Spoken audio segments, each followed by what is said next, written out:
حضرت ابو ہریرہ کی روایت ہے، صحیح مسلم ہے، نبی پاک صلی اللہ علیہ وآلہ وسلم نے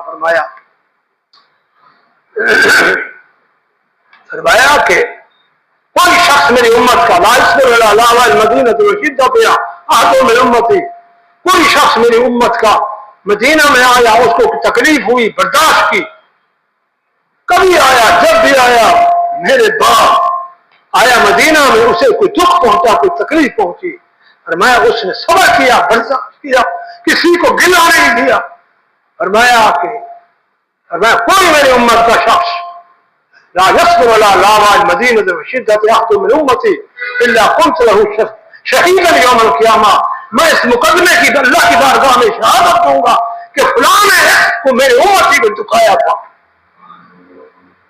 سمجھ آئیے بات؟ پھر وہاں کیسے جانا ہے پتہ ہے آپ کو؟ دکھ دینے سے جانا ہے یا سہنے جانا ہے؟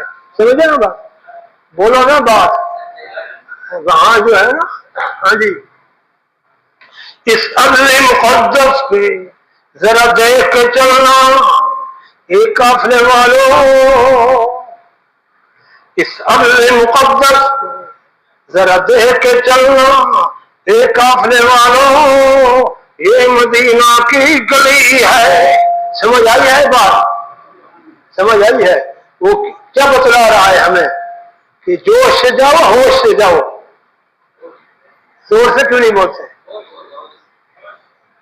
اس ارض مقدس پہ ذرا دیکھ کے چلنا ایک قافلے والوں، یہ مدینہ کی گلی ہے، نظریں جھکائے ہوئے خاموش گزر جاؤ ایک قافلے والوں، بےتاب نگاہی بھی یہاں بے ادبی ہے۔ آنکھیں پھوڑ کے دیکھنا بھی بے ادبی ہے۔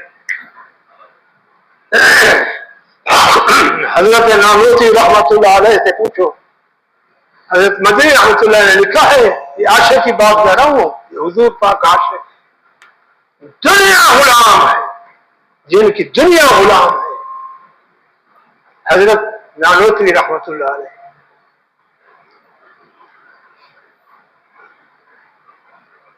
حضرت مدنی رحمت اللہ علیہ نے لکھا ہے اشعار الثاقب میں، جب وہ تشریف لے گئے نا حج پر، تو اور بھی ساتھی تھے سارے، اس زمانہ میں گاڑیاں نہیں ہوتی تھی، اونٹ ہوتے تھے، تو سواریاں آ گئی، سب سواری پر بیٹھے، آپ کی بھی سواری آ گئی، لیکن آپ سواری پر نہیں بیٹھے، سواری پر نہیں بیٹھے،